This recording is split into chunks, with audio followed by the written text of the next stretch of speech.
देही उदास। भक्त ऐसे जाणा जे देही उदास, केले आशा पाश निवारुनी। थोडा अलीकडे घ्या माईक थोडस अलीकडे। विषय तो त्यांचा झाला नारायण, नावडे जनधन माता पिता। निर्वाणी गोविंद असे मागे पुढे, निर्वाणी गोविंद असे मागे पुढे, काहीच साकडे पडून दी। विषय तो त्यांचा झाला नारायण, नावडे जनधन माता पिता। तुका म्हणे सत्य कर्म व्हावे साह्य, तुका म्हणे सत्य कर्मा व्हावे साह्य। घातलिया भय नरका जाणे, विषय तो त्यांचा झाला नारायण, नावडे जनधन माता पिता। योऽन्तः प्रविश्य मम वाचमिमां प्रसुप्तां, सञ्जीवयत्यखिल शक्तिधर स्वधाम्ना। अन्यांश्च हस्तचरणश्रवणत्वगादीन्, प्राणान्नमो भगवते पुरुषाय तुभ्यं। पांडुरंगा करू प्रथम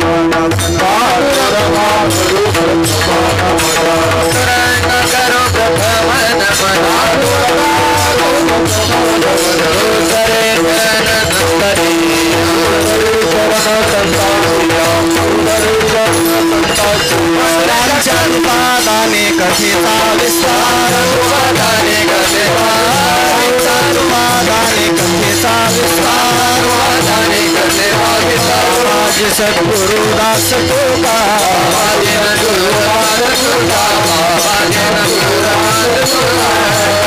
अलंकापुरी रम्य सिंहासनस्थं पदाम्भोज तेजस्फुरद्दिक प्रदेशं। विधीन्द्रादिदेवै सदा स्तूयमानम्, समाधिस्थमूर्तिं भजे ज्ञानदेवम्। नमो ज्ञानेश्वरा, नमो ज्ञानेश्वरा।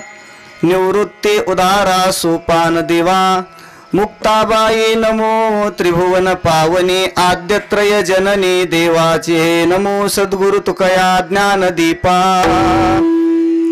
नमो सद्गुरु सच्चिदानंद रूपा, नमो सद्गुरु भक्त कल्याण मूर्ती। नमो सद्गुरु भास्करा पूर्ण कीर्ती।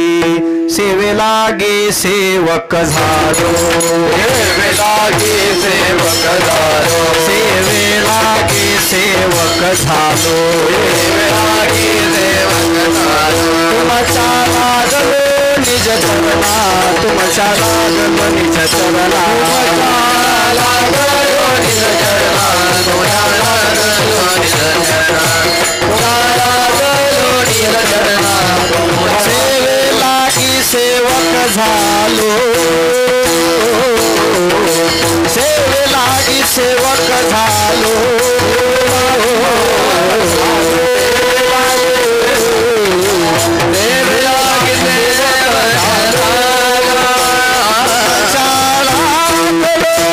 निज चरणा, तुमच्या लागलो निज चरणा।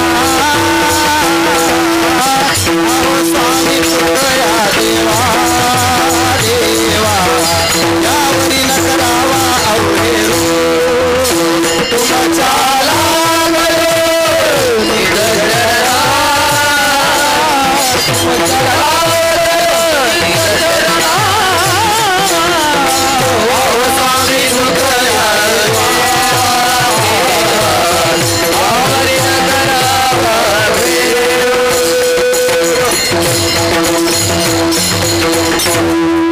ऐसे जाना जे देही उदास, भक्त ऐसे जाना जे देही उदास।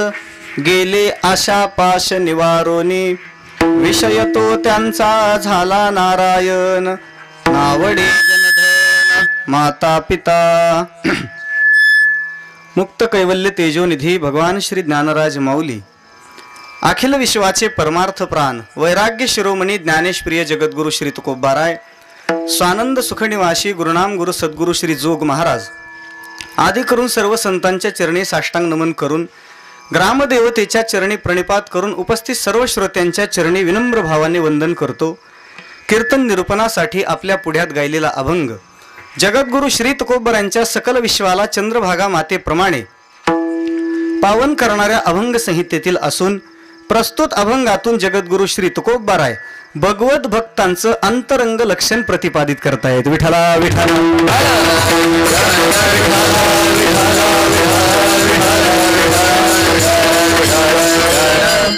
अभंगावर काही विवेचन करण्यापूर्वी कार्यक्रमाच्या औचित्याचा परिचय करून देणं माझं कर्तव्य आहे। आपल्या या पवित्र भूमी असलेल्या देवळाली नगरीमध्ये भगवान परमात्म्याच्या आणि संतांच्या सेवेचा सुंदर असा योग या ठिकाणी घडून आलेला आहे। अखंड हरिनाम सप्ताह प्रारंभ होऊन आज 6वा दिवस समारोपाकडे चाललेला आहे आणि या 6व्या दिवसाची चिंतन सेवा श्रीराम प्रतिष्ठान आयोजित अखंड हरिनाम उत्सवाची जी काही सप्ताह कमिटी आहे, समस्त ग्रामस्थ मंडळी असतील त्यांच्या मार्फत आणि माझे गुरुबंधू आदरणीय हरिभक्तीपरायण श्री आकाश महाराज जगताप यांच्या आग्रहातून ही सेवा माझ्याकडे प्राप्त आहे। आजच्या कीर्तन सेवेसाठी वारकरी संप्रदायाची निष्ठेनं सेवा करणारी सगळी ईश्वरनिष्ठांची मांदियाळी या ठिकाणी उभी आहे। उपस्थित सर्व श्रोत्यांच्या चरणावरती गायक वादकांच्या सिस्टीमवाल्यांच्या अन्नदान करणाऱ्यांच्या सगळ्यांच्या चरणावरती विनम्र भावाने वंदन करतो आणि अभंगाकडे येतो। विठला विठला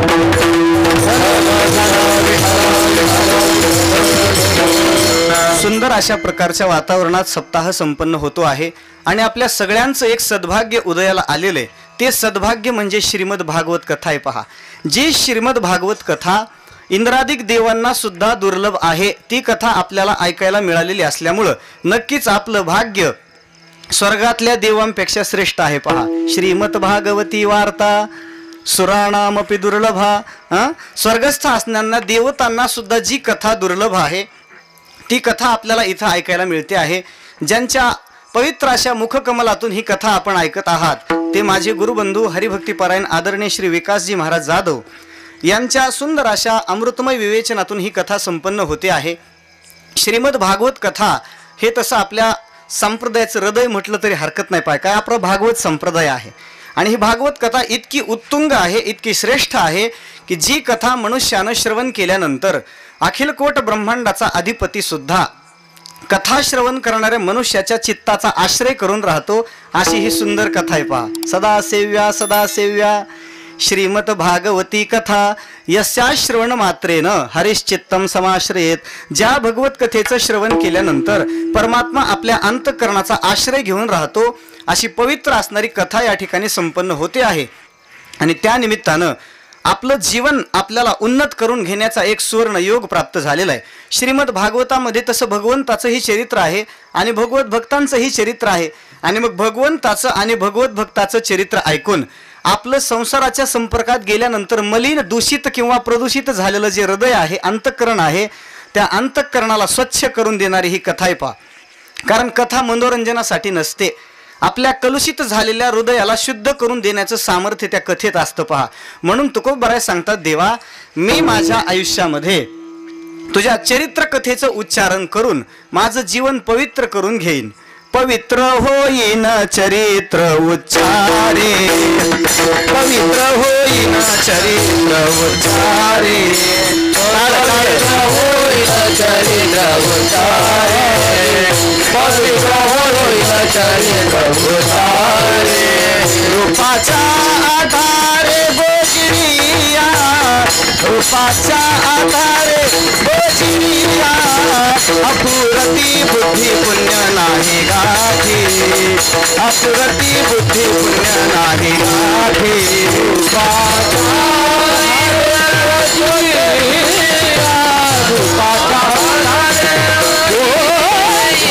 अपुरती बुद्धी पुण्य नाही गाठी, अपुरती पुण्य नाही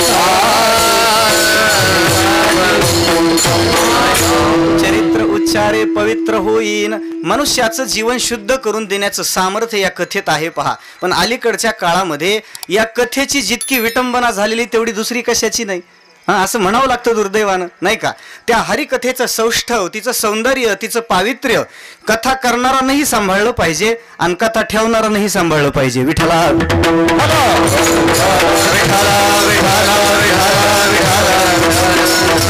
सुंदर नियोजन आहे, उत्तम अशी गुणीजनांची साथ आहे, चांगली साऊंड सिस्टीम आहे, सुंदर मंडप, एकंदरीत छान वातावरण आहे. उपलब्ध वेळेमध्ये निवडलेल्या अभंगाचं चिंतन मला आपल्या समोर करायचंय. आजच्या अभंगातून जगद्गुरु तुकोबाराय भगवत भक्तांची लक्षणं आपल्या समोर व्यक्त करण्याचा प्रयत्न करत आहेत. ज्यांना भगवत भक्तीचं उच्च शिखर गाठायचं आहे किंवा भगवंताच्या परमभक्ताची पदवी ज्याला प्राप्त करून घ्यायची, त्याला अगोदर भक्ताची लक्षणं कळली पाहिजेत. माणसाचं जीवन प्राप्त झाल्यानंतर जाणून घेण्यासारख्या दोनच गोष्टी या जगात आहेत महाराज. माणसाच्या देहात आल्यानंतर माणसाने फक्त दोन गोष्टी जाणायचा प्रयत्न करावा. एक तर पंढरीनाथ परमात्म्याला जाणावं किंवा त्या पंढरीनाथ परमात्म्याच्या लढीवाळ भक्ताला जाणावं. विठ्ठला विठ्ठला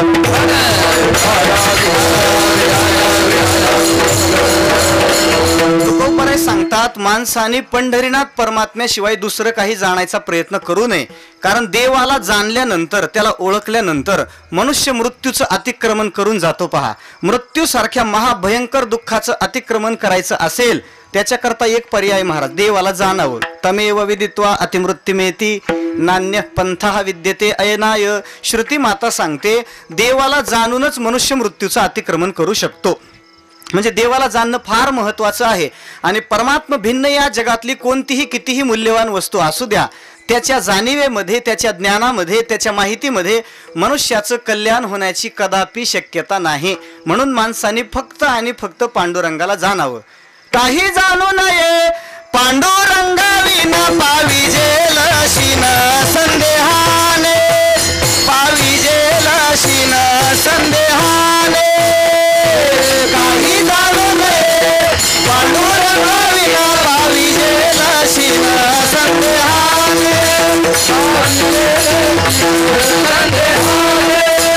काही जाणू नये पांडुरंगाविना पाविजेल शिन संदेहाने, पाविजेल शिन संदेहाने.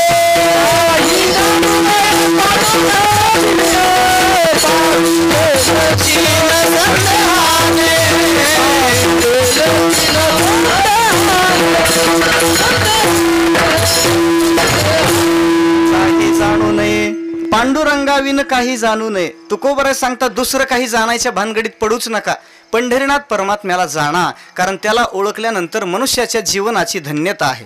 एक तर देवाला ओळखावं आणि दुसरं देवाच्या अत्यंत अंतरंग असलेल्या हरिभक्ताला ओळखावं. त्याचं कारण असं, कारण आपणही हरिभक्तीची साधना करणारे आहोत. आपल्यालाही ती हरिभक्ताची पदवी प्राप्त करून घेण्याची इच्छा आहे.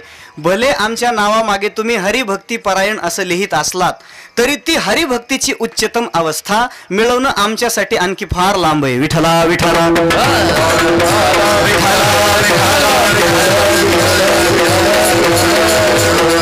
हरिभक्ताची पदवी जगात सर्वश्रेष्ठ आहे. पहा, सर्वश्रेष्ठ काही असेल तर हरिभक्ताची पदवी आहे. म्हणून भक्त कसे असतात अगोदर ओळखावं आणि ते भक्त कसे असतात हे समजल्यानंतर तसं होण्याचा प्रयत्न करावा.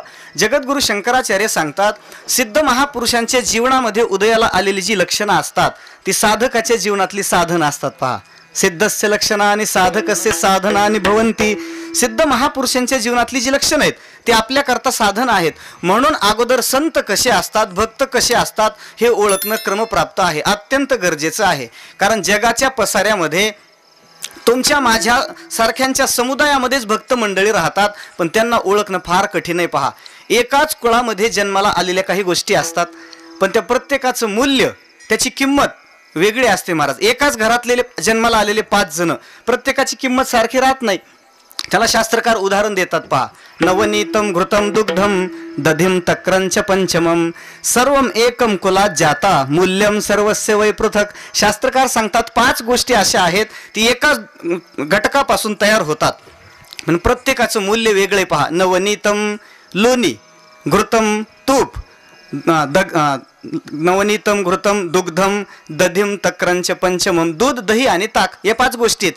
दुधापासूनच हे सगळे पदार्थ जरी निर्माण होत असले तरी ज्या भावाने आपल्याला लोणी मिळतं त्या भावातच ताक आणि लोण्याचा एक भाव करता येतो का? एका मोले दोन्ही मागू नये, एका मोले दोन्ही मागू नये, एका मोले दोन्ही मागू नये, एका मोले दोन्ही मागू नये. दह्याची अंगी निघे ताक लोणी, दह्याची अंगी निघे ताक लोणी,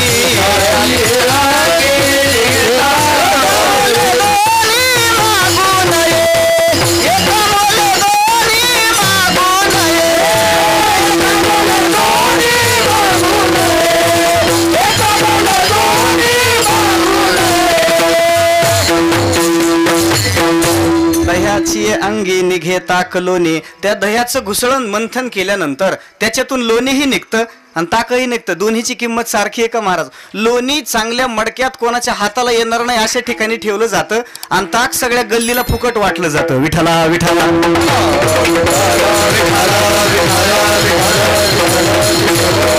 तसे भगवत भक्त दिसायला तुमच्या माझ्यासारखेच असतात, पण असायला त्याच्या जमीन आसमानाचं इतकं अंतर आहे.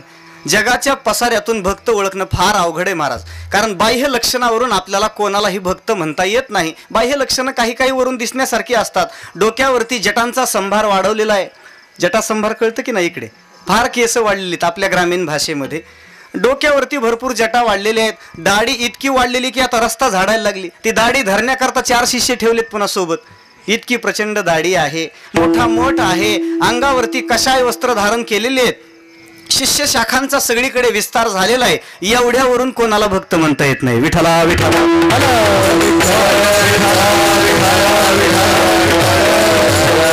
महाराज सांगतात अंगावरची केस वाढल्यानंतर जर भक्त पदवी येत असेल तर अस्वलाला काही कमी केस आहेत का? वाढवणी जटा फिरे दाही दिशा, तरी जंबुवेशा सहज स्थिती. अस्वलाला भरपूर केस आहेत. गिरी कपारात डोंगरात जाऊन राहण्यानं जर कोणी संत झाला असता, महाराज सांगतात उंदर काही बिळात कमी राहतात का? कोरोनिया भूमी मध्ये करी वास, तरी उंदिरास काय वाणे. अंगावरती काशाई वस्त्र म्हणजे भगवं वस्त्र नेसण्यानं जर कोणी संत झाला असता. तुकोबारांची भाषा थोडीशी कठोर आहे. महाराज सांगतात कुत्र जन्माला येतानाच तो रंग घेऊन येतं, म्हणून काय कुत्र्याला साधू म्हणायचं का? भगवे तरी श्वान सहज वेश त्याचा, तेथे अनुभवाचा काय पंथ. आणि बुद्धिमान मनुष्य कधीही कपड्यावरून आणि बाह्य लक्षणावरून कोणाला भक्त समजत नसतो. शहाण्या माणसाने कपड्यावर फार विश्वास ठेवू नये असं सुभाषितकार सांगतात. मी नाही बरं, आपलं पदरचं काही सांगायची ही जागा नाही. ते सांगतात की कपड्यावरून कोणी कोणाला भक्त समजू नये. सुभाषित ऐका. वेशम न विश्वसेत प्राज्ञः, वेशो दोषाय जायते, रावणो भिक्षुरूपेन जहार जनकात्मजा. सुभाषितकार असं सांगतात की वेशावरून कोणाला साधू म्हणता येत नाही, कारण रावणाने सुद्धा सीता मातेची चोरी करण्यासाठी साधूचा वेश घेतला होता. विठ्ठला विठ्ठला.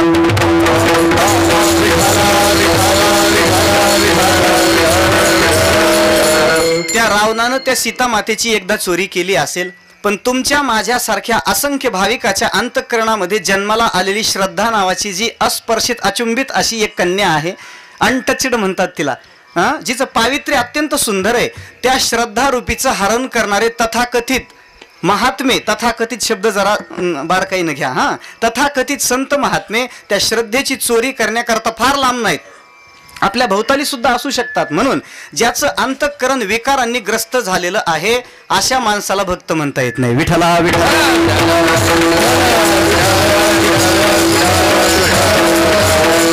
भगवा झाला नामे, अंतरी वश केला कामे, अंतरी वश केला कामे, अंतरी वश केला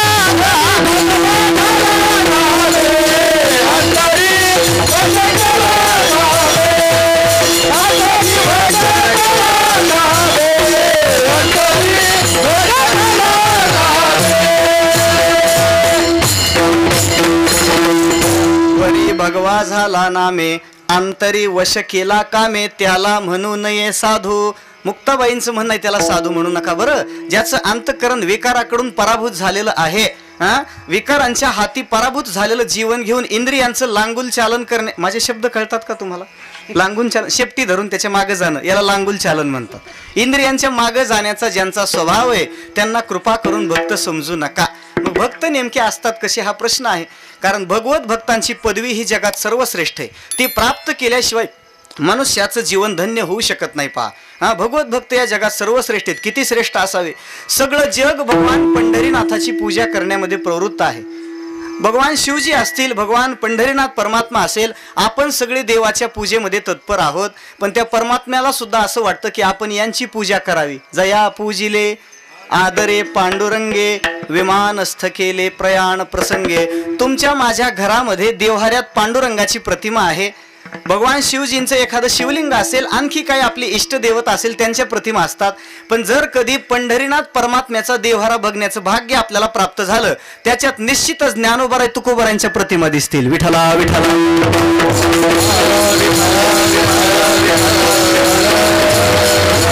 नाहीतर या परमात्म्याला, या भगवत भक्ताच्या संगतीचं इतकं वेड आहे, त्यांच्या संग सुखाचं समास्वादन करण्याकरता देव अव्यक्त सत्तेतून व्यक्त होतो आणि त्यांची पूजा करून त्यांना दंडवत घालतो. निर्गुण आकार झाला गुणवंत,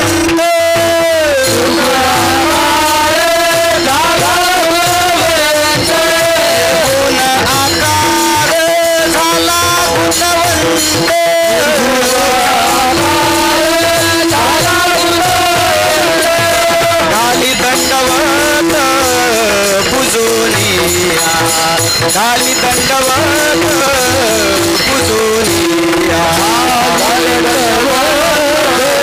दंडवत पुजुनिया.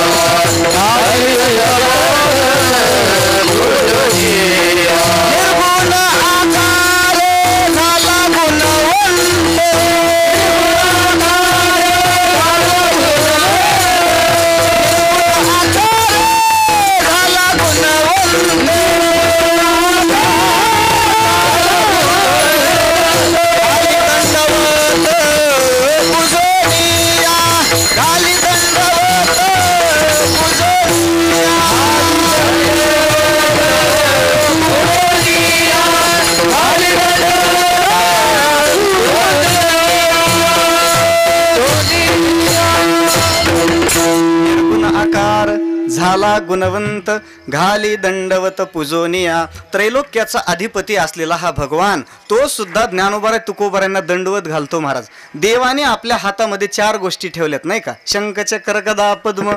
त्या 4 गोष्टी ठेवल्या कशा करता याचं कारण सांगितले. पहा, चक्रे अभिमान करी चेंदा, मोह ममता छेदी गदा, शंख उद्बोधी निजबोधा, निज कमळे सदा निज भक्त पूजी. नाथ महाराज सांगतात, आपल्या प्राणप्रिय लढिवाळ भक्तांची पूजा करता यावे याच्याकरता देवाने हातात कमळ धरलंय. पहा, काय त्या देवाला सुद्धा कमळाचा मोह आहे कळलं नाही, त्यांनी सुद्धा हातात कमळच धरलंय. विठ्ठला विठ्ठला.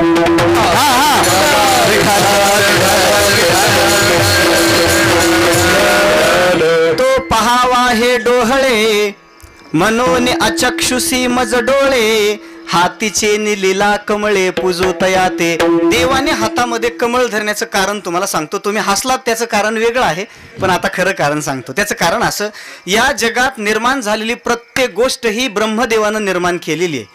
फक्त कमळच एक अशी गोष्ट आहे ही जी ब्रह्मदेवाने निर्माण केली नाही. ब्रह्मदेव कमळातून जन्मलेला आहे. विठ्ठला विठ्ठला.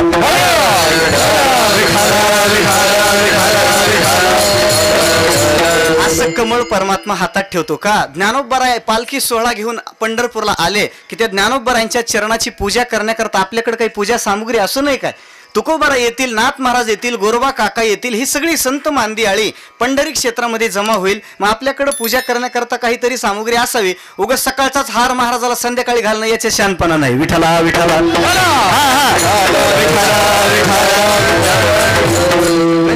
इथलं सांगत नाही बरं, दुसरीकडचं सांगतो. हे त्याच्यात कंसात आहे, ग्रहित आहे.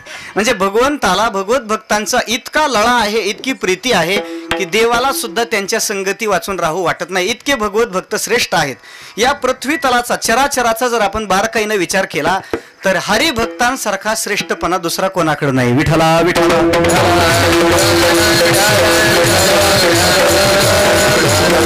हरिभक्त हरिभक्त थोर भूमंडळी हरिभक्त थोर भूमंडळी हरिभक्त थोर भूमंडळी हरिभक्त थोर भूमंडळी काय त्यांचा महिमा वालो वारंवार त्यांचा महिमा काय त्यांचा महिमा वालो वारंवार हरिभक्त थोर भूमंडळी हरिभक्त थोर भूमंडळी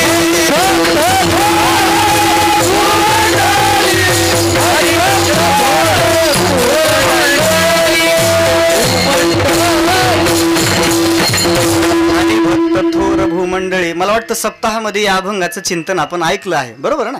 या भूमंडलामध्ये हरिभक्तांची थोरी सर्वश्रेष्ठ आहे. म्हणून भक्त कसे असतात अगोदर ओळखणं गरजेचे का कालांतरानं आज ना उद्या आपल्याला सुद्धा ती भक्ताची पदवी प्राप्त करून घ्यायची आहे. मग भक्तांची नेमकी लक्षणं काय असतात?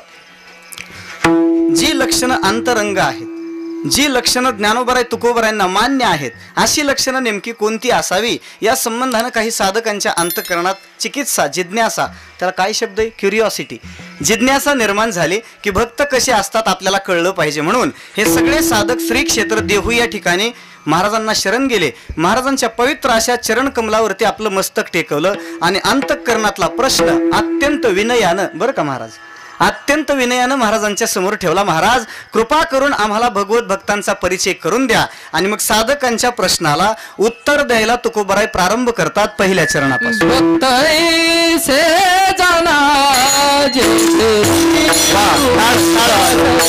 भक्त ऐसे जाना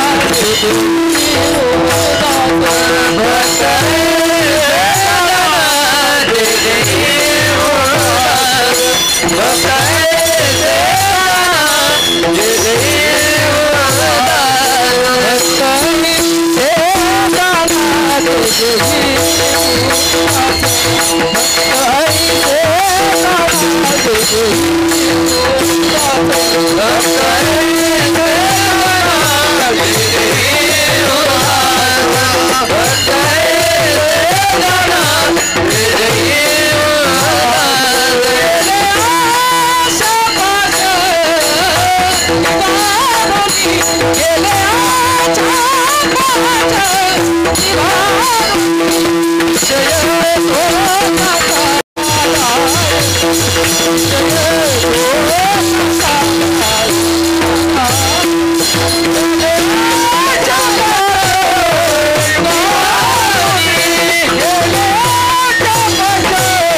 भक्त ऐसे जाणा जे देही उदास. अभंगाच्या पहिल्या चरणात तुकोबराय सांगतात की भक्त मंडळी असे असतात असं तुम्ही जाणून घ्या. भक्त ऐसे जाणा असे असतात असं जाणून घ्या.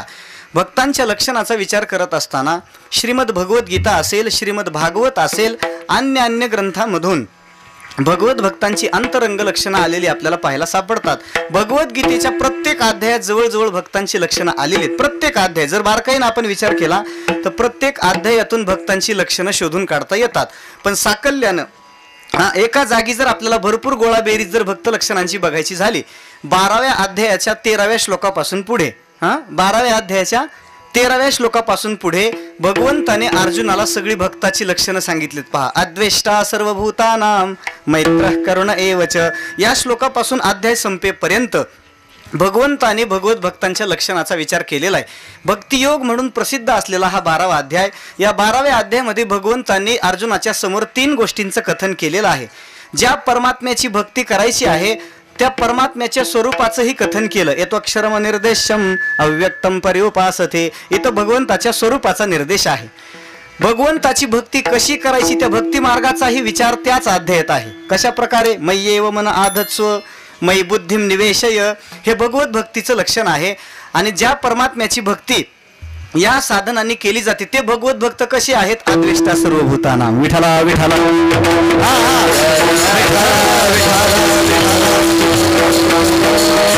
श्रीमद भागवतामध्ये सुद्धा भगवत भक्तांच्या लक्षणाचा विचार विस्ताराने आलेला आहे. एकादश स्कंधामध्ये भगवत भक्तांचे 3 प्रकार भगवंताने उद्धवाला सांगितल्याचं आपल्याला पाहायला सापडतं. 3 प्रकारचे भक्त सांगितले जातात. एक उत्तम भक्त आहे, दुसरा मध्यम भक्त आहे आणि तिसरा प्राकृत भक्त. असे 3 प्रकार केलेले आहेत.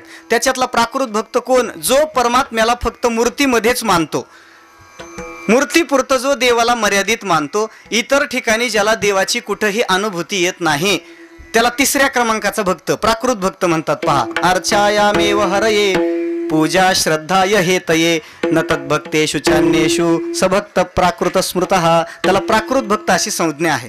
त्याच्या पुढचा एक मध्यम भक्त आहे जो काही विशिष्ट स्थानामध्ये भगवंताला पाहतो, विशिष्ट स्थानामध्ये ज्याला भगवंताचा प्रत्यय येतो त्याला मध्यम भक्त म्हणतात. ईश्वरे तद अधीनेषु बालिशेषु द्विषत्सु च प्रेम मैत्री कृपा उपेक्षा यह करोति स मध्यमः. हा मध्यम भक्त आहे. आणि जो सगळ्या जगामध्ये देव पाहतो आणि देवामध्ये सगळ्या जगाला पाहतो तो उत्तम भक्त आहे. विठला विठला.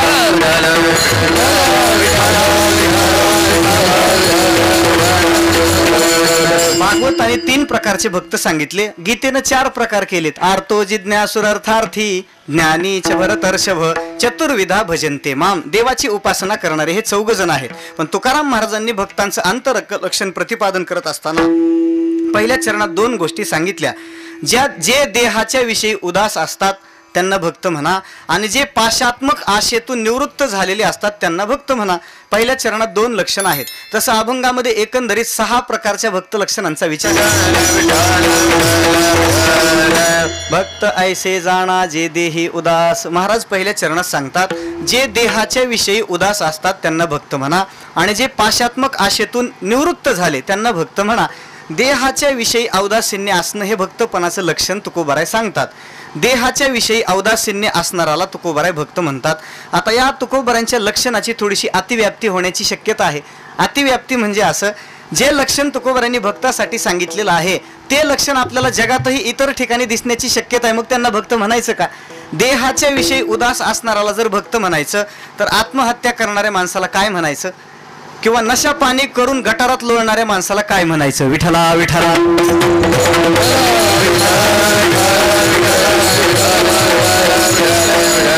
तर याची अतिव्याप्ती होत नाही. पहा, शंका आहे पण ती तशी होत नाही. त्याचं कारण असं, देहाला संपवायला निघालेला जो मनुष्य असतो तो देहाच्या विषयी उदास नसतो, त्याला देहाचा द्वेष असतो. ते शरीर त्याला नको वाटतं म्हणून तो संपवून टाकतो. फाशी घेतो, एंड्रेल पितो, नाही तर कुठतरी रेल्वेच्या पुढे जाऊन उडी टाकतो. त्या मनुष्याच्या अंतःकरणात देहाचा द्वेष असल्यामुळं त्याच्या ठिकाणी देहाची उदासीनता आहे असं म्हणता येत नाही. आणि दुसरा मनुष्य जो मद्यपान करून कुठेतरी लोळत पडलेला आहे त्याला देहाची आसक्ती असल्यामुळं त्यालाही उदास म्हणता येत नाही. विठला विठला.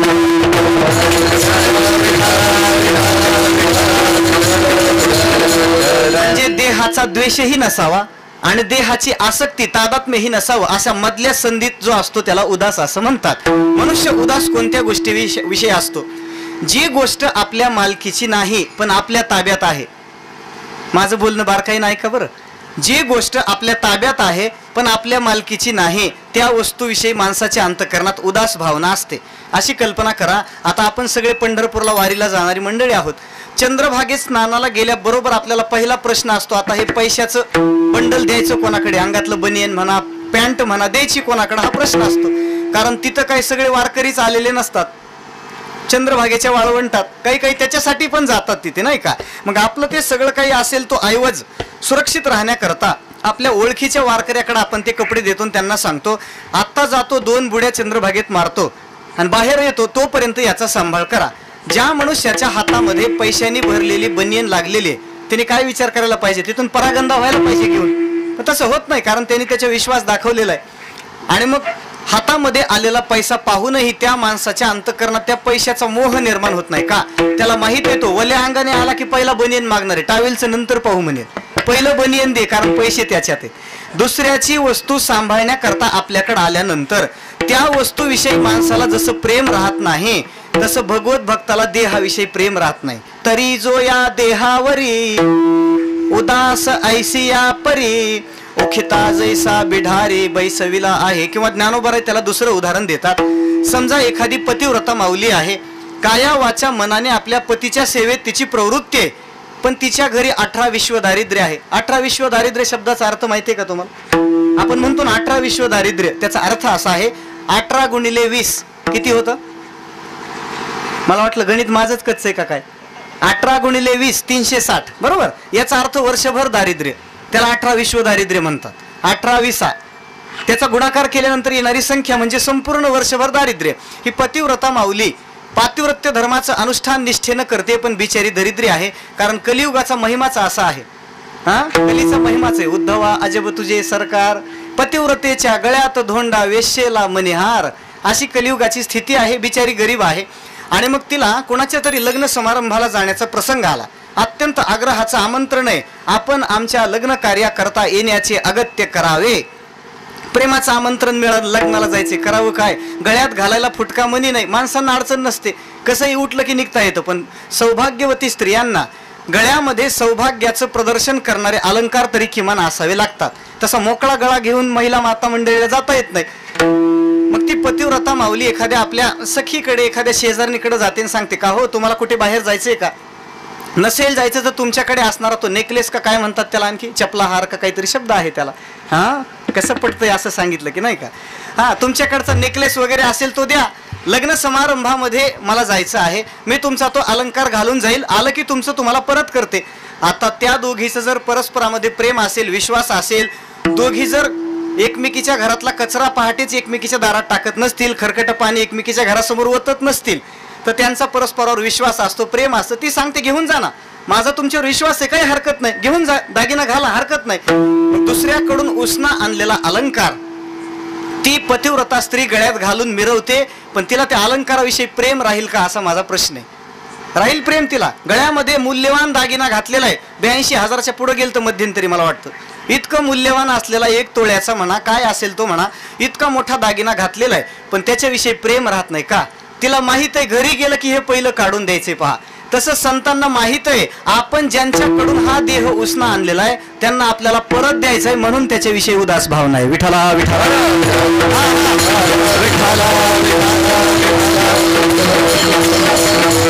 आता जायाचे जैसे लेणे, अंगावरी आहाच वाने, तैसे देह धरणे उदास तयाचे, ते वर्तत दिसती देही परी देही ना माझ्या ठाई. परमात्मा सांगतात ते भक्त मंडळी देहाविषयी उदास राहतात का? हे पंच महाभूताकडून उसणं आणलेलं शरीर आहे नाही का? जुन्या काळामध्ये बऱ्याच लोकांनी, राहणाऱ्यांनी घरं ढापले, कसणाऱ्यांनी जमिनी ढापल्या, कुळ लावणं काहीतरी म्हणतात त्याला, पण ते व्यवहार विठ्ठला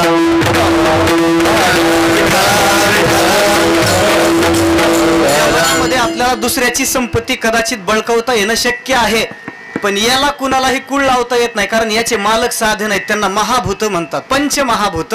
आणि त्यांच्याकडून उसणं आणलेलं हे शरीर असल्यामुळं शेखी लागे ज्याचा त्यासी दे, त्यासी दे, शेखी लागे ज्याचा त्यासी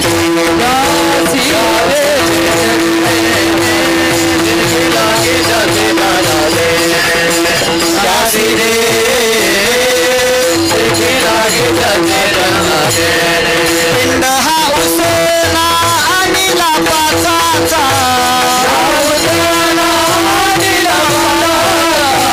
हा उसना आणिला पाचाचा,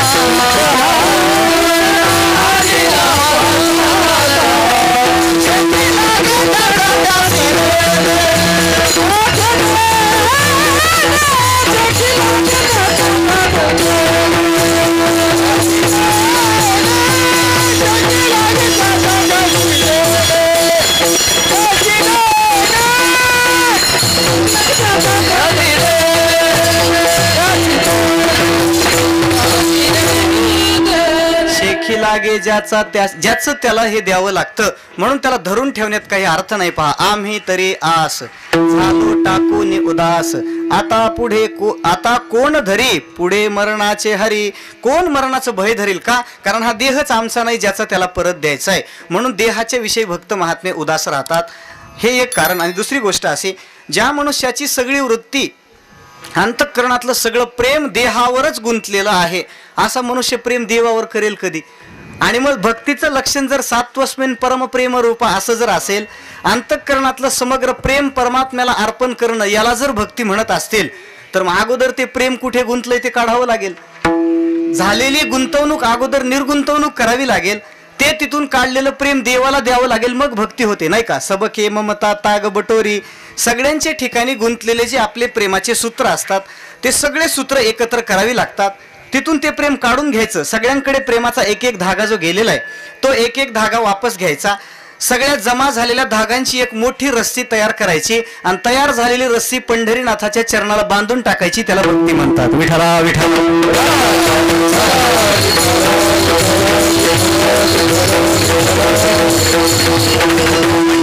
परमात्म्याची भक्ती घडावी असं जर कोणाला वाटत असेल, अगोदर त्या माणसाला देहावर उदार व्हावं लागतं महाराज. देहावर उदार झाल्याशिवाय कोणताही मनुष्य पंढरीनाथ परमात्म्याची प्राप्ती करून घेऊ शकत नाही. पहा, तुका म्हणे व्हावे देहाशी उदार, रखुमा देवीवर जोडावया. पंढरीनाथाची प्राप्तीची इच्छा आहे ना, अगोदर देहावरचं प्रेम कमी व्हावं लागतं. आपलं देहावर किती प्रेम आहे महाराज? देहाच्या संबंधानं आपल्या अनंत वासना आहेत. सद्गुरु श्री चंद्रशेखरजी महाराज देगलूरकर यांच्या मुखातलं वाक्य सांगतो, देहाच्या संबंधानं आपल्या 3 वासना आहेत. पहिली वासना आहे तिला पावित्र्याची वासना म्हणतात, दुसरी वासना आहे तिला सौंदर्याची वासना म्हणतात, आणि तिसरी वासना आहे तिला बलवासना असं म्हणतात. माझा देह सुंदर असावा असं आपल्याला वाटतं, माझा देह पवित्र असावा असं वाटतं, आणि माझा देह सशक्त असावा असं वाटतं. या 3 वासनेमध्ये देहाच्या आपण गुंतलेलो असल्यामुळं सगळं प्रेम आपलं देहावर अडकलेलं आहे. पहा, आपल्याला देहाच्या पावित्र्याची वासना आहे, म्हणून तर रोज रोज स्नान करतो, गंध लावतो, भगवंताच्या चरणाचं तीर्थ घेतो, संतांची वारी करून या देहाला पवित्र करायचा प्रयत्न करतो. का? पावित्र्याची वासना आहे. दुसरी गोष्ट पुन्हा सौंदर्याची वासना आहे. अगदी सक्रातीचं सुगड असलं तरी त्याला वाटतं माझ्यासारखं सुंदर कोणी नाही, नाही का? मी कशाला आरशा पाहूच नको, आरशाला सुद्धा लाज वाटेल. विठ्ठला विठ्ठला.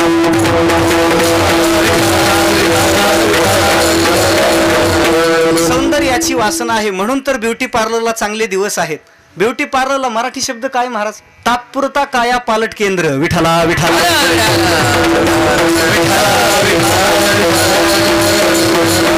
म्हणून तिथं जाऊन देहाचं अंजन भंजन आपण करत बसतो. देहाला सजवण्याची आपली वृत्ती आहे, कारण वासना तिथं गुंतली. त्याच्यानंतर मग जिमखाने. का? देह सशक्त पाहिजे. फुगलेलं पोट कमी करण्याकरता जिम मध्ये जायचं आणि जिम मालकाचे खिसे पैशानं फुगवायचे. विठ्ठला विठ्ठला. म्हणजे माझा देह ताकदवान पाहिजे. अशा अनंत वासना देहाच्या संबंधानं गुंतलेले असल्यामुळं भक्तीची साधन आपल्याकडून घडत नाही. का? भक्ती घडण्याकरता देवाला प्रेमच द्यावं लागतं महाराज.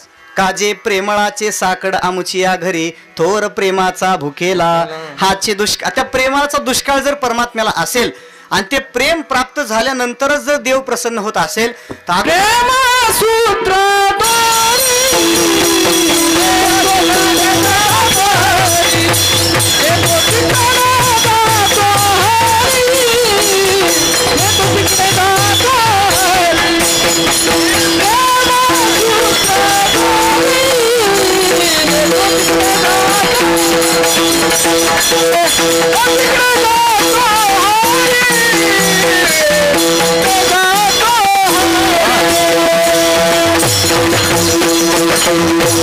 भगवंताच्या प्राप्तीचं जर काही सूत्र असेल तर ते प्रेमसूत्र आहे, नाही का? त्या प्रेमसूत्राचं दान भगवंताला केल्याशिवाय भक्ती घडत नाही. म्हणून देहाच्या विषयी उदास व्हावं लागतं. आणि मग जे देहाच्या विषयी उदास असतात त्यांना संत म्हणतात. भक्त ऐसे जाणा जे देही उदास. पहिलं लक्षण झालं. जास्त विस्तार करत नाही, सगळा अभंग झाला पाहिजे.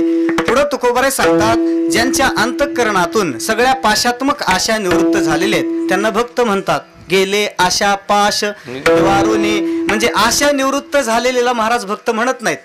पाशात्मक आशा ज्या निवृत्त करायला गरजेचं आहे त्या ज्यांनी निवृत्त केलेल्या आहेत त्यांना भक्त म्हणतात.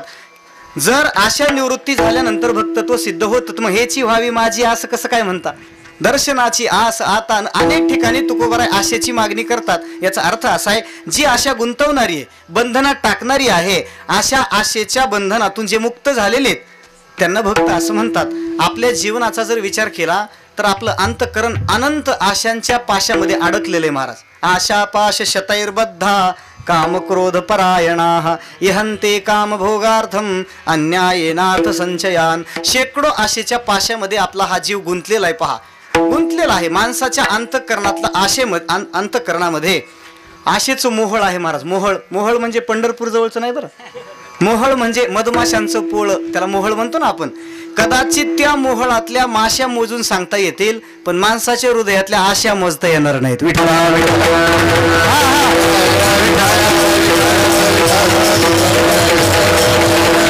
अशा अनंत आशेला जो बांधलेला जीव आहे, सांसारिक कामनेनं ग्रस्त झालेलं ज्याचं हृदय आहे, तो देवाची भक्ती करणार कसं काय? म्हणून आशेनं बद्ध झालेला जीव देवाला जाणू शकत नाही असं तुकोबाराय सांगतात. पहा, आशा बद्ध जन काय जाणे नारायण,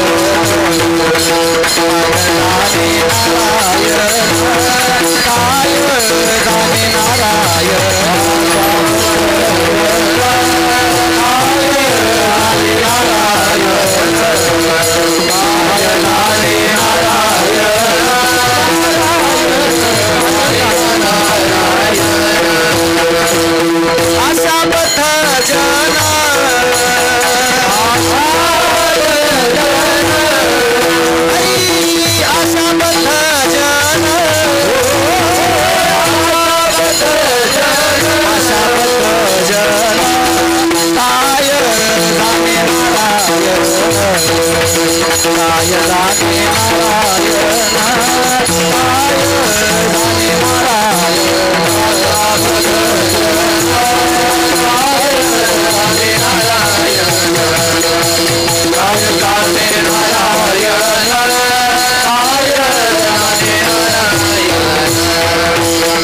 आशेचे बांधले तुका म्हणे जन, काय नारायण ऐसा जाणे. समांतर दोन्ही प्रमाण आहेत.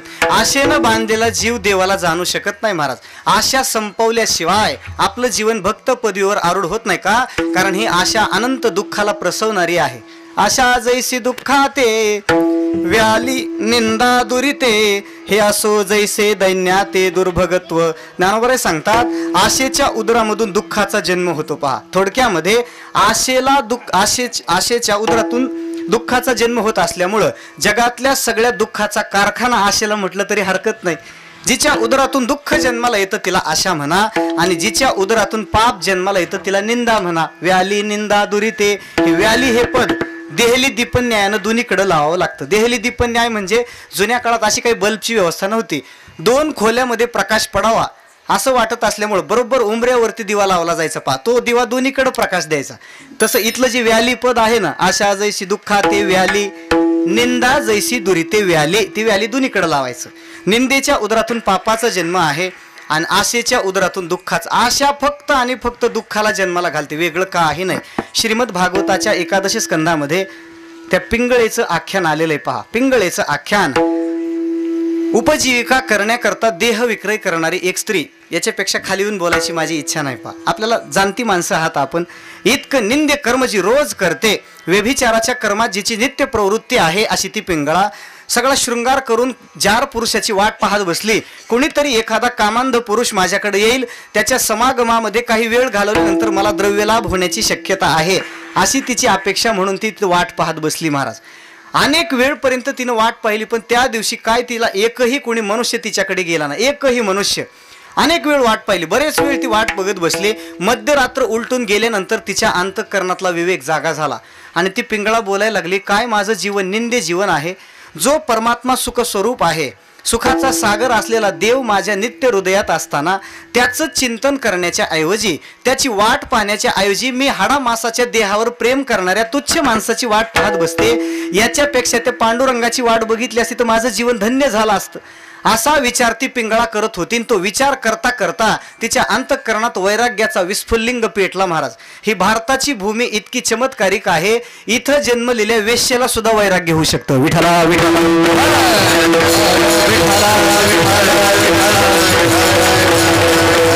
त्या पिंगळीनं जगाला मान्य होणारा सिद्धांत सांगितला महाराज. आशा ही परमम दुःखम नैराश्यम परमम सुखम यथा संचिद्य कांताशा सुखे सुश्वाप पिंगला. मग त्या पिंगलेनं जार पुरुषाची वाट पाहायचं काम सोडून दिलं आणि ती पिंगळा परम पुरुषाच्या नादी लागली, परमात्म्याच्या.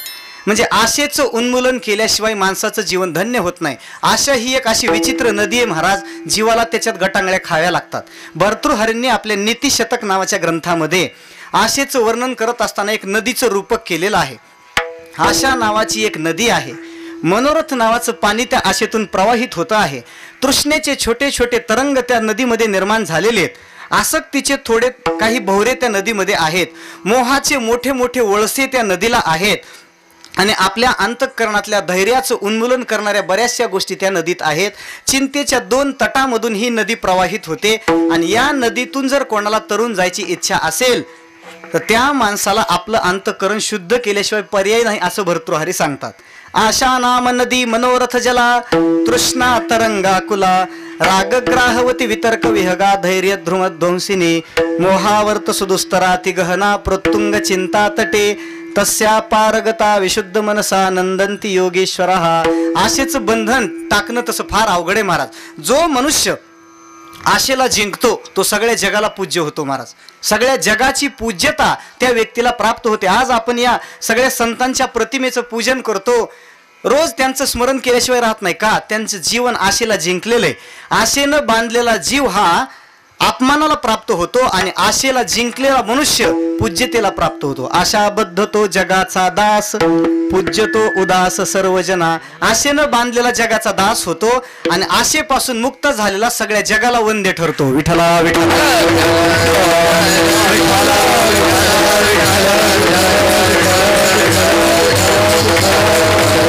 ज्या मनुष्यानं आपल्या जीवनातल्या आशा संपवल्या त्याचा साक्षात परमात्मा सुद्धा दास होतो महाराज. आशा नाही ज्याला देव कामा रे तयाला.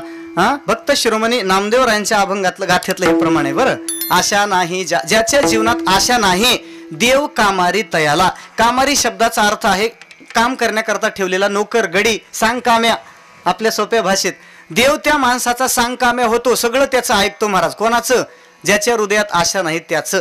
कदाचित हे नामदेवरायांचं प्रमाण आपलं पाठ नसेल, पण याच अर्थाचा तुकोबरायांचा अभंग.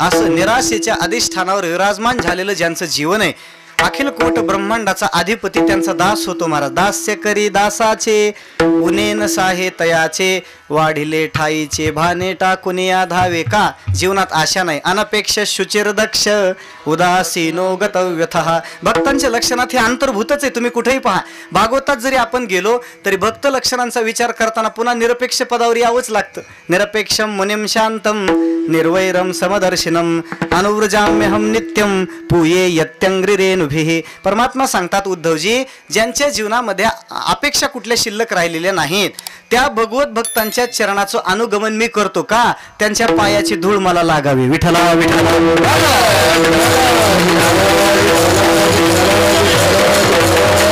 देव इच्छिरज चरणीची माती धावत चालती, धावत अखंड त्यांच्या मागे परमात्मा धावत राहतो का? या निराश झालेल्या भक्तांच्या चरणाची धूल मला मिळावी आणि त्या योगाने मला माझं जीवन पवित्र करून घेता यावं. माझ्या ठाई जे पवित्रपण ते मद भक्ताचे निजान, या लागी धावे आपण भक्त चरण रेणू वंदावया. भक्त चरण रेणू वंदिता मज केवडी आली पवित्रता, माझी पायवनी वाहे माथा जाण तत्वता सदाशिव. ज्यांच्या चरणाच्या धुळीची अपेक्षा देवाला होत असेल ते भक्त काही साधे असतील का महाराज? त्या भक्तांचं श्रेष्ठत्व एवढं कशामुळे आहे? गेले आशापाश. भगवत भक्त आशेला जिंकून महाराज आपला परमार्थ करतात आणि आपण परमार्थ करून आशा वाढवतो. विठ्ठला विठ्ठला.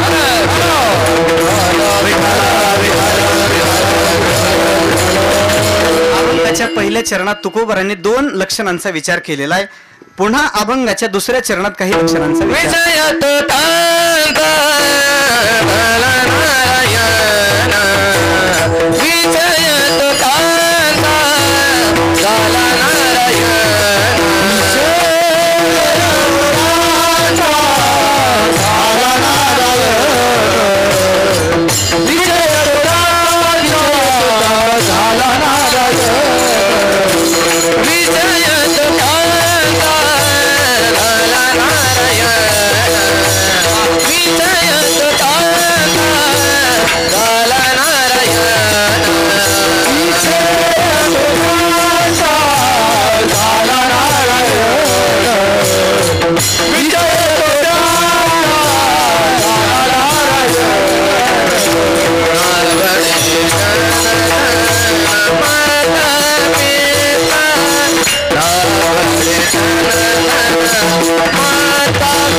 झाला नारायण. महाराज सांगतात भगवत भक्तांनी आपल्या जीवनातल्या सगळ्या आशा टाकून दिलेल्या असतात. त्याचं कारण असं, कारण एक परमात्माच त्यांच्या सगळ्या वृत्तीचा विषय असल्यामुळं जगातल्या दुसऱ्या कोणत्या पदार्थाची ते आशा करत नाहीत का?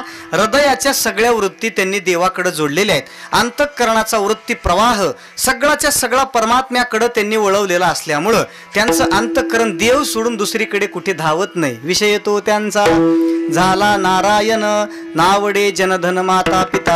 आपल्याकडून होणारी क्रिया, प्रत्येक क्रिया ज्यांची भगवंताच्या सेवेसाठी आहे, भगवंताच्या प्रेमासाठी आहे, ते भगवत भक्त महाराज. जयाचे वाचे माझे आलाप, दृष्टी भोगी माझे रूप, जयाचे मन संकल्प माझाची वाहे, माझी ए कीर्ती वीण, जयांचे रीते नाही श्रवण. आपल्या सगळ्या इंद्रियांचा वेच ज्यांनी भगवंताच्या सेवेत केलेला आहे त्यांना भगवत भक्त असं म्हणतात का? अंतःकरण वृत्तीचा विषय त्यांचा देव झालेला असो. देव आणि देवच ज्यांच्या वृत्तीचा विषय फक्त देव आहे त्यांना भक्त म्हणतात महाराज. आता आपला विषय देव सोडून सगळं जग आहे हा भाग निराळा आहे, पण संतांच्या वृत्तीचा विषय फक्त देव आहे महाराज. या संबंधाने विचार करत असताना मला राधा राणीचा विचार केल्याशिवाय पुढे जाता येणार नाही महाराज. कारण भक्तांचा विचार चालू आहे, राधेचं वर्णन आलं नाही असं होत नाही. कथा चालू आहे पुन्हा त्याच्यात राधा राणी माझ्या रुष्ट होईन, पुन्हा माझ्याबद्दल काहीच बोलला नाही म्हणेल का? राधेचा विचार करायचा कशासाठी? थोडस राधा शब्दाकडे बारकाईनं लक्ष द्या. राधा, राधा शब्द आहे ना, या शब्दाला थोडस उलट करा, त्याचा व्यत्यास करा. ती वाक्य व्यतिक्रमानं लावून घ्या. उलट्या क्रमानं काय होतं? धारा. जिच्या अंतःकरणातल्या प्रेमाचा प्रवाह, जिच्या अंतःकरणातल्या प्रेमग्रंथी अखंड भगवंताच्या दिशेनं प्रवाहित आहेत, जिच्या अंतःकरणातल्या प्रेमाची धार फक्त देवाच्या दिशेनं आहे, तिला राधा म्हणतात. विठ्ठला विठ्ठला.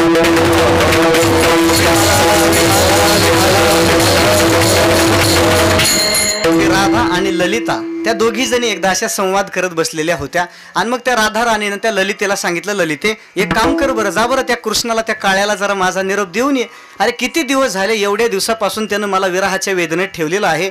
त्याच्या विरहाच्या वेदनेमध्ये जगातल्या अनुकूल आणि हव्या हव्या वाटणाऱ्या गोष्टी मला प्रतिकूल आणि नको नको वाटायला लागल्या. एरवी चंदन अंगाला शीतलता देतो की नाही? देतो. पण त्या कृष्णाच्या विरहामध्ये चंदनाची चोळी माझे सर्व अंग पोळी, कानोवन माळी वेगी भेटवा का, गणवाजे गुण गुणा वारावा हे, अशी त्या राधेची अवस्था. जगातला कोणताही पदार्थ आता अंतःकरणाला रुचत नाही, गोड लागत नाही. विषतुल्य चांग मिष्टान्न हे, जगातली सगळी मिष्टान्न विषयासारखी वाटायला लागलीत. ललिते जा बरं त्या कृष्णाला माझा निरोप दे आणि त्याला सांग एकदा मला दर्शन दे म्हणून. राधा राणीचा निरोप घेऊन ती ललिता कृष्णाकडे गेली आणि सांगितलं, अरे कान्हा का छळतो रे त्या राधेला इतकार, तुझ्याशिवाय दुसरं कोण आहे तिला? तुझ्यासाठी सर्व संग परित्याग केलेली ही राधा आहे, तिच्याकडे जरा लक्ष दे ना, दे ना भेट तिला. तुझं काय जाणार आहे? काय वेचे तुझं मज भेटी देता, वचन बोलता एक दोन वचन त्या राधेला बोललास तर तुझं काही जाणार आहे का? काय तुझे रूप घेतो मी चोरोनी, त्या भेने लपोने राहिलासे. हे तुकोबारांची भाषा आहे, पण राधेकडे लावता येते. देवा देणे एकदा त्या राधेला दर्शन. ललितेचं ऐकल्याबरोबर भगवान वैतागले महाराज. थोडासा देवाला राग आला आणि भगवान रुष्ट होऊन बोलायला लागले, काय ग ललिते तुला काही डोकं बिक आहे की नाही? त्या राधेलाही काही अक्कल आहे की नाही? मुठसूट कोणालाही पाठवते देवाला बोलव म्हणते. कोणालाही आम्हाला काही काम धंदा आहे की नाही का? राधा काही एकटीच आहे का या जगात? मला दुसरे भक्त नाहीत का? जा, येत नाही म्हणून सांग. त्या ललितेचा देवाने अवहेर केला, सांगितलं जा त्या राधेला सांग मी येणार नाही. ललिता खिन्न मनानं राधेकडे गेली, सांगितलं कशाला त्याच्या नादी लागली ग? अगं तुझ्या संबंधानं त्याच्या अंतःकरणात काही प्रेमाची भावना आहे, तो काय सद्गुणांचा सागर आहे का? फार दिसायला तरी चांगला आहे, कशाला त्याच्या नादी लागली?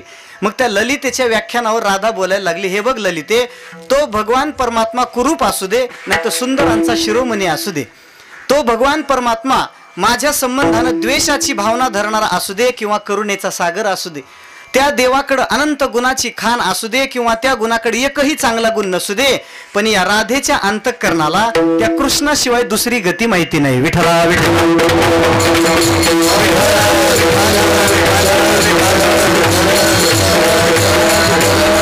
असुंदर सुंदर शेखरोवा, गुणैर्विहीनो गुणिनाम वरोवा, द्वेषी मैस्यात करुणांबुधिर्वा, श्यामस्य एवाद्य गतिर्ममायम. श्यामस्य एवाद्य गतिर्म, श्यामच माझ्या अंतःकरणाची गती फक्त कृष्ण आहे. ती राधा बोलायला लागली, हे बघ ललिते, त्या कृष्णाने माझ्या शरीराला गाढ आलिंगन देऊन माझ्या शरीराचं पीठ करून टाकलं तरी हरकत नाही. मला दर्शन न देता माझ्या शरीराच्या बारीक बारीक अंतःकरणाच्या हृदयाच्या कण्या करून टाकल्या हरकत नाही. त्या लंपट असलेल्या भगवंतानं माझ्यासोबत कसाही व्यापार व्यवहार करू दे, पण माझ्या प्राणांचा आधीश्वर फक्त कृष्ण आहे, दुसरा कोणी नाही. आश्लिष्यवा पादरताम पिनष्टुमाम आदर्श यथा तथा वा विदधातु लंपटो मत प्राणनाथस्तु स एव नापरहा. माझ्या प्राणांचा नाथ फक्त कृष्णच आहे. म्हणजे कितीही प्रतिकूल परिस्थिती आल्यानंतरही अंतःकरणाचा विषय ज्यांचा बदलत नाही, देवच राहतो, त्यांना भक्त म्हणतात. विठला विठला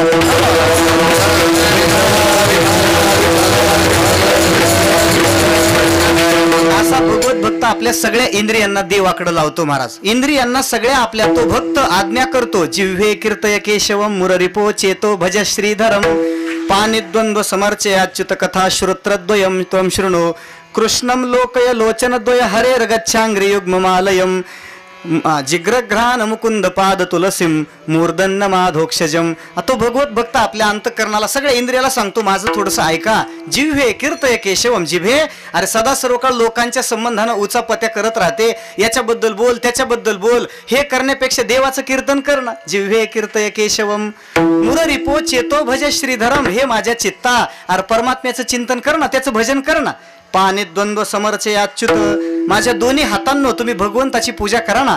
पायांना तो भगवत भक्त सांगतो तुम्ही देवाच्या मंदिराकडे जा, हाताला सांगतो भगवंताची सेवा करा, डोळ्याला सांगतो तुम्ही देवाचं रूप पहा, नाकाला सांगतो तू देवाच्या चरणावर वाहिलेल्या तुळशीचा गंध घे, आणि मस्तकाला सांगतो देवाच्या चरणावर नतमस्तक व्हायला शिक. विठला विठला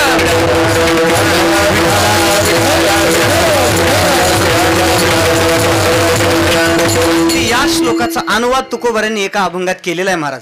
घेई घेई माझे वाचे, घेई घेई माझे वाचे, घेई घेई माझे वाचे, घेई रे माझे वाचे,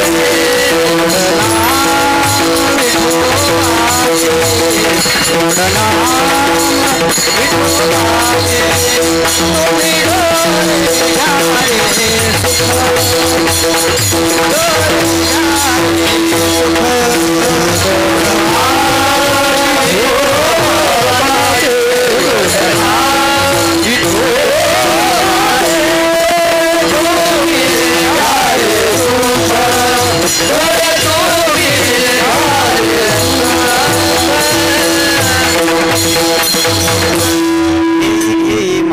विठोबाचे, गोड नाम विठोबाचे. तुकोबर आपल्या इंद्रियाला सांगतात इकडं तिकडं भरकटू नका. आजपर्यंत विषयाच्या जंगलामध्ये किती फिरलात, मिळालं का चांगलं काही? या पक्षात जा, त्या पार्टीत जा, या गटात शिर, त्या गटात शिर, पण शेवटी नशिबात सतरंजाच आहेत. त्याच्यापेक्षा देवाकडे जा ना. विठ्ठला विठ्ठला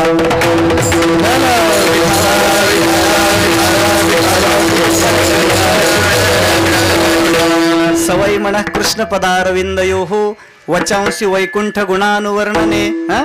अंबरीश राजांच्या चरित्रामध्ये आलेला प्रसंग आहे. मला आपलं सगळं काही असेल ते देवाचं करून टाकावं, देवाच्या संबंधाने करावं, हे भक्ताचं लक्षण आहे. विषय तो त्यांचा झाला नारायण, नावडे जनधन माता पिता. पुढं तुकोबारा सांगतात ज्यांच्या अंतःकरणामध्ये माता पित्याबद्दलही प्रेम नाही त्यांना भगवत भक्त म्हणा. आता थोडी अडचण आली, कारण मला वाटतं अभंग आपला होऊन गेला. धन्य पुंडलिका बहु बरे केले, आणि मग पितृसेवा पुण्य लाधला निधान, ब्रह्म सनातन अंग संगे. मायबापाची सेवा करणाऱ्या पुंडलिक रायांसाठी जर देव पंढरपूरला आला असेल तर ज्याला आईबाप आवडत नाहीत त्याला भक्त कसं म्हणायचं? विठ्ठला विठ्ठला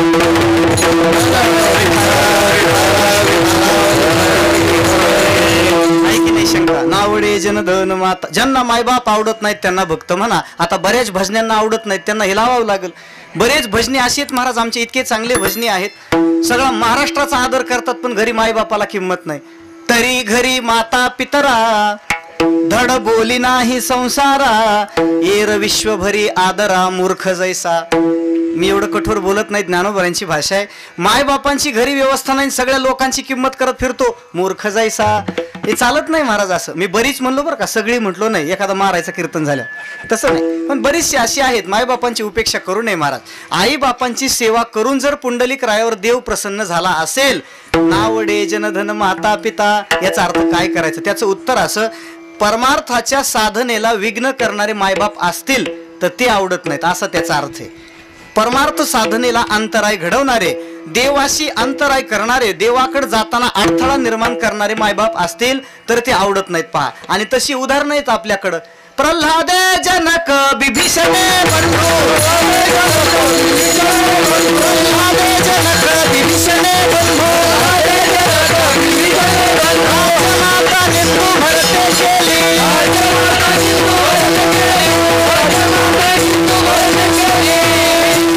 आदे जनक बिभीषणे बंधू, राज्यमाता निंदू भरते केली. देवाशी अंतराय घडवणारे हे लोक असल्यामुळं तुकाराम महाराजांनी सांगितलेले या भगवत भक्तांनी आपल्या मायबापाचा सुद्धा त्याग केला. जेने नारायणी घडे अंतराय, होत बाप माय वर जावी ती. जर ते मायबाप देवाच्या साधनेत विघ्न करत असतील तर त्यांचा त्याग करा, आणि ते मायबाप जर परमार्थाच्या वाटेला लावत असतील तर त्यांची रोज पूजा करा. विठ्ठला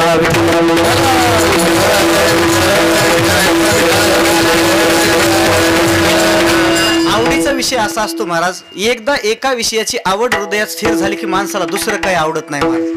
आवडीचा विषयच असा आहे, एकच आवडतं, एका वेळेला एकच आवडलं जातं, ती खरी आवड असते. मला हेही आवडतं आणि तेही आवडते, मग दोन्ही आवडत नाही.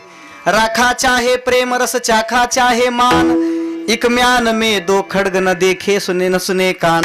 एका म्यानेमध्ये जशा दोन तलवारी राहत नाहीत तसं एका हृदयात दोघाबद्दल प्रेम राहत नाही महाराज. एक चिमणी एकदा अशी रस्त्याने प्रवास करायला निघाली होती. श्री गुरु राऊत बाबा सांगत असतात बरं, एस चिमणी अशी प्रवासाला निघाली, वाटेत जाता जाता तिला एक तांदळाचा खडा पडलेला दिसला. तिला वाटलं बरं झालं, लेकरांना उपाशी झोपायची वेळ होती, आता घरी जाऊन भात घालता येईल, म्हणून त्या चिमणीनं आपल्या इवलुस्या चोचीमध्ये तांदळाचा खडा उचलण्याचा प्रयत्न केला आणि तो खडा उचलून साठवला. थोडं पुढे गेल्यानंतर एक तुरीचा एक दाणा तिथं पडलेला तिला दिसला. तिला वाटलं वा, नुसताच कोरडा भात करायची वेळ होती, आता खिचडी करता येईल, नाही तर वरण भात करता येईल, काहीतरी करता येईल की नाही. म्हणून ती चिमणी आपल्या इवलुस्या चोचीमध्ये तुरीचा पडलेला कण उचलायसाठी प्रयत्न करू लागली. पण ती जी छोटीशी चोच, आपली चोच किती आहे हे कळलं पाहिजे. एक घ्यायच्या नादात एक जाते म्हणलं, कामापुरतं घ्यावं नाही का. पण त्या चिमणीला कोण सांगत? ते चिमणी दोन्ही ते कण एकत्र करण्याचा प्रयत्न करू लागली, पण दोन्ही एका वेळेला तिच्या चोचीत काही बसेना झालं. बऱ्याच वेळेपर्यंत तिचा द्राविडी प्राणायाम सुरू होता. माग कबीरदास महाराज उभे होते. त्यांनी त्या चिमणीला आवाज दिला, ए चिमणे, शहाणी हो म्हणे, जरा शहाणी हो, एक तर भात कर नाही तर वरण कर, खिचडी जमायची नाही. विठ्ठला विठ्ठला.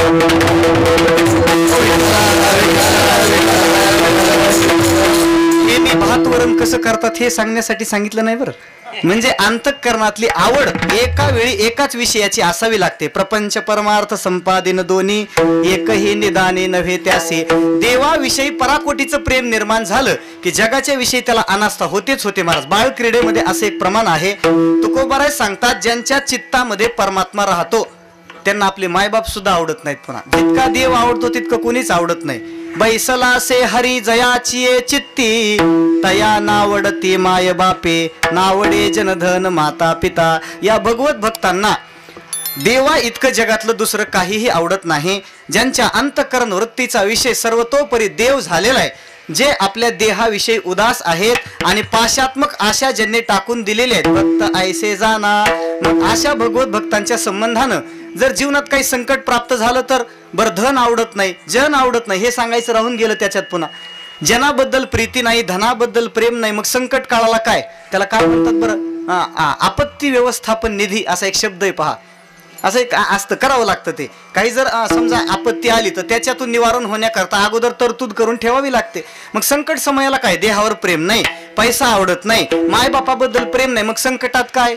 निर्वाणे गोविंद असे मागे पुढे काहीच साकडे पडून दे. तुकोबाराय सांगतात देव ज्यांचं माग पुढं उभं राहून रक्षण करतो त्यांना भक्त म्हणा. मागे पुढे उभा देव उभा मागे पुढे घात आघात निवारी. सगळी प्रमाण पाहून घ्या, विस्तार करत नाही. ज्यांच्या माग पुढं उभं राहून देव ज्यांचं रक्षण करतो भक्त ऐसे जाना त्यांना भगवत भक्त असं म्हणतात. आणि सत्य शेवटी तुकोबाराय सांगतात ज्यांच्या जीवनामध्ये सत्य आचरणाचं इतकं मोठं व्रत ज्यांनी स्वीकारलेलं आहे, प्रसंगी कुणी नरकात जाण्याची भीती जरी घातली तरी सुद्धा जे सत्य कर्म करायचं सोडत नाही त्यांना भगवत भक्त म्हणतात. शेवटच्या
सत्य कर्म व्हावे साह्य घातलिया भय नरका जाणे भय घातलिया सत्य कर्मा साह्य व्हावे. अभंगाच्या शेवटच्या चरणाचा थोडासा विचार करायचा आहे, पण संप्रदायाच्या नियमानुसार सगळ्यांनी एकदा पंढरीनाथाचं अंतःकरणापासून भजन करा. राहिलेला विचार फक्त 5 मिनिटामध्ये. विठोबा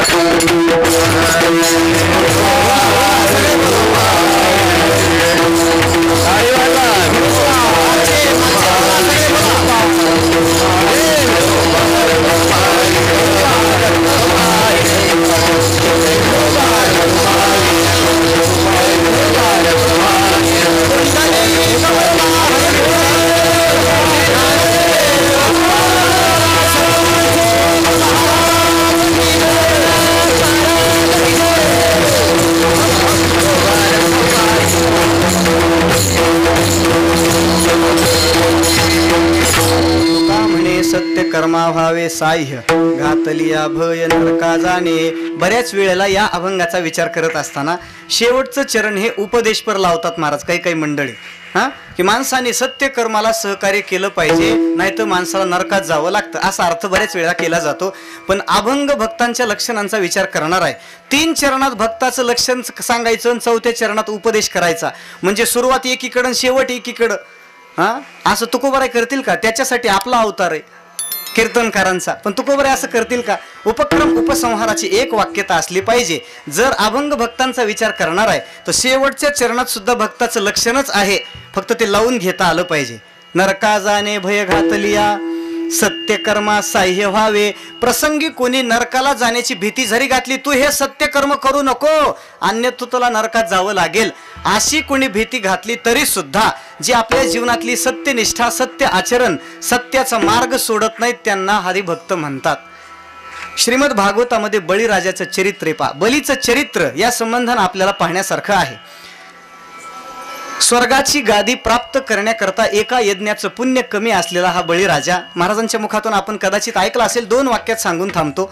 बळीराजा शेवटचा यज्ञ करण्याकरता प्रवृत्त झाला. मोठा यज्ञ, महायज्ञ सिद्धीला जावा याच्याकरता सगळी तयारी त्याने केली. इकडे सगळ्या देवता भगवंताकडे गेल्या. देवा, यांचं जर मॅन्डेट झालं 145 तर ते मुख्यमंत्री, आम्ही काही विरोधात बसायचं का? असं करू नका. मग त्याच्या यज्ञात काहीतरी विघ्न करा, काहीतरी फोडाफोडी करता आली तर बघा तुम्हाला. देवाने सांगितलं काळजी करू नका, कारण देव त्यांचा पक्ष घेतो देव त्यांचा. आणि म्हणून परमात्म्यांनी त्या देवतांचं रक्षण करण्यासाठी स्वर्गाची गादी दैत्यांकडे जाऊ नये याच्याकरता बटुरूप परमात्म्याने धारण केलं. उपेंद्र, ज्याला वामन अवतार म्हणतात, तो वामन अवतार भगवंताने धारण केला आणि परमात्मा त्या बलिराजाच्या यज्ञ मंडपामध्ये सिद्ध झाले. बळीराजाने त्या भूदेवांना बघितल्याबरोबर सगळी पूजेची सामुग्री धावतच गेले महाराज पूजा करण्याकरता. या या या भूदेव, तुमचे चरण माझ्या यज्ञ मंडपाला लागल्यामुळं माझा यज्ञ सिद्धीला गेला, हे आजच निश्चित झालं. काय इच्छा आहे सांगा, मी तुमच्या सगळ्या इच्छा पूर्ण करतो. काय अपेक्षा आहे? ते म्हणले, हे बघ, ब्राह्मणांनी संतुष्ट असलं पाहिजे. जास्त अपेक्षा असलेला ब्राह्मण लवकर भ्रष्ट होतो, असं भागवतात आहे. आपल्याला काही घेणं देणं नाही, ते आहे ना महाराज, भागवतात तसे शब्द आहेत. जास्त अपेक्षा करू नये माणसाने, आपल्या आपल्या पोटापुरतं बस झालं, मला काही कशाची अपेक्षा नाही. त्यांनी सांगितलं तसं नाही, पण तुम्ही यज्ञाच्या प्रसंगात आलात, तुम्ही जर आता इथून विनमुख गेला तर माझं पुण्य घेऊन जासाल. अपमानिला अतिथी ने सुकृताची संपत्ती, साई खडी याची गती सूत्र तंतू. आपल्या दारात आलेला भिक्षुक जर विनमुख गेला तर जाताना तो रिकामा जात नाही, आपलं पुण्य घेऊन जातो. म्हणून त्याला मुठभर द्यायला शिकलं पाहिजे. पण आगाऊपणानं जास्त मागायला लागला तर हाकालून द्या, काही हरकत नाही. त्याचा धर्म आहे, जे मिळेल ते स्वीकारणं. याचकाने आगाऊपणा करायचा नसतो. काही काही बिचारे असे विचित्र आहेत, माणसं शेतात गेले की 11 वाजता साड्या मागतात पुन्हा, आणि आपल्या ह्या भोळ्या माऊल्या कोणाला काही देतात महाराज. अवघड आहे, असं करू नये. याचकाने जे मिळेल ते स्वीकारावं. पण बळीराजा बोलायला लागला, नाही, तुमची अपेक्षा काय असेल तर सांगा, मला तुम्हाला काहीतरी देण्याची इच्छा आहे. त्यांनी सांगितलं, हे बघ, मला काही मागायचं नाही, पण तुला द्यायचं असेल तर माझ्या पावलांनी मला त्रिपाद भूमीचं दान तू दे. बळीराजा हसायला लागला, म्हणे, देवा, तुमची उंची जितकी आहे कदाचित बुद्धीही तितकीच असावी असं मला वाटतंय. अहो, मी चक्रवर्ती सम्राट आहे, मला पृथ्वीचं राज्य मागा ना, काय 3 पावलं जमीन मागता? अहो, एखादं मंत्रीपद मागा, ज्या खात्यात जास्त खाता येतं असं एखादं खातं मागा. आता त्याचे दिवस आहेत म्हणून बोलतो बरं. हे 3 त्रिपाद भूमी घेऊन करता काय? ते म्हणे, आपल्याला संध्या करण्याकरता बस झाली एवढी जागा. अहरह स्नात्वा संध्यामुपासित, संध्या करण्याकरता बस झालं. त्यांनी सांगितलं, जाऊ दे, आहे ब्राह्मण आहे, लहान आहे आणखी, आपण याची इच्छा पूर्ण करू. म्हणून बलिराजा ते दान देण्याकरता सिद्ध झाला. झारीतलं पाणी हातावर घेऊन संकल्प सोडणार एवढ्यामध्ये शुक्राचार्य, दैत्यगुरु शुक्राचार्य, असे दैत्यगुरु आहेत बरं. दैत्यगुरु, नको ते सल्ले देणारे दैत्यगुरु, त्यांना दैत्यगुरु म्हणा. सल्ला द्यायला आले, अरे बळी, ओळखलं का याला? हा काय ब्राह्मण वगैरे कुणी नाही, हा देवतांचा कैवारी असलेला विष्णू आहे. याला जर तू त्रिपाद भूमीचं दान दिलं तर हा त्रिविक्रम रूप धारण करेल आणि तुझी सगळी संपत्ती तुझ्यासह पाताळात जाईल, सावध हो. आणि मग बलिराजाला आनंद झाला. वाह, चांगली गोष्ट आहे म्हणे, सगळं जग ज्याच्या समोर हात पसरतं तो जर माझ्या पुढे हात पसरेल तर मी कशाला मागं फिरू? मग त्याच्या हातात टाकण्याची जर मला आज संधी प्राप्त झाली, मागं सरकत नाही म्हणे. भले मी नरकाला गेलो तरी हरकत नाही, माझी सगळी संपत्ती लयाला गेली, निष्ठांतम नरकम मन्ये. प्रसंगी मला नरक प्राप्त झाला तरी मी याच्यापासून बाजूला होत नाही. का? मला नरकात जाण्याची भीती वाटत नाही, मला अधन्य होण्याची भीती वाटत नाही, माझी सगळी संपत्ती लयाला जाण्याची भीती वाटत नाही. पण या ब्राह्मणाला जो मी देतो म्हणालोय, त्या देतो या शब्दापासून मागं फिरण्याची भीती वाटते. नाहम बिभेमी निरयात ना धन्यात सुखार्णवात न स्थान च वनान मृत्यूर यथा विप्र प्रलंबनात. प्रसंगी मला मरणाचं भय नाही, नरकाचं भय नाही, पण या ब्राह्मणाच्या संबंधानं उपेक्षा करणं, त्याच्या शब्दाला न जागणं, याला मला जास्त भीती वाटते. मी नरकाला गेलो तरी हरकत नाही, असा बळीराजा बोलला. आणि बळीराजाने त्रिपाद भूमीचं दान भगवंताच्या झोळीत टाकलं. याचा अर्थ असा आहे, प्रसंगी सत्यकर्माला स्वतःचा गुरु जरी आडवा आला, आड आला म्हणून फोडीला डोळा, बळीने आंधळा शुक्र केला. असं परमात्म्याच्या संबंधानं ज्यांच्या अंतःकरणात सत्यनिष्ठा आहे, ज्यांच्या मागं पुढं उभं राहून भगवान परमात्मा सदैव ज्यांच्या सेवेसाठी, रक्षणासाठी तत्पर आहे, ज्यांच्या हृदयामध्ये देव सोडून जगातली कोणाचीही आवड नाही, ज्यांच्या अंतःकरण वृत्तीचा विषय फक्त देवच आहे, ज्यांनी जीवनातल्या सगळ्या आशा संपवलेल्या आहेत आणि जे देहाच्या विषयी उदास झालेले आहेत त्यांना भगवत भक्त असं म्हणतात. ज्ञानेश्वर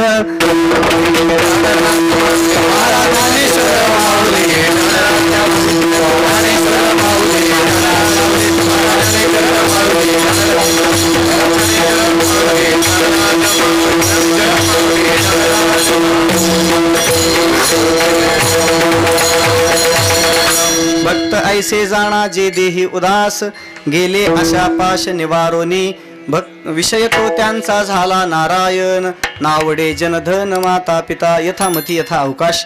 बुद्धीच्या आणि वेळेच्या मर्यादेमध्ये जेवढं काही चिंतन मी आपल्यासमोर व्यक्त करू शकलो ते आमच्या स्वानंद सुखनिवासी गुरुनाम गुरु श्री जोग महाराज वारकरी शिक्षण संस्थेच्या ब्रह्मनिष्ठ गुरुजनांची कृपा आणि माझे गुरुवर्य हरिभक्तीपरायण परमपूज्य सद्गुरू श्री चंद्रशेखरजी महाराज देगलूरकर आणि गाथामूर्ती गुरुवर्य श्री राऊत बाबा यांच्या चरण सानिध्यामध्ये गेली 9 वर्ष चातुर्मासामध्ये श्रवण करण्याचं सद्भाग्य प्राप्त झालं.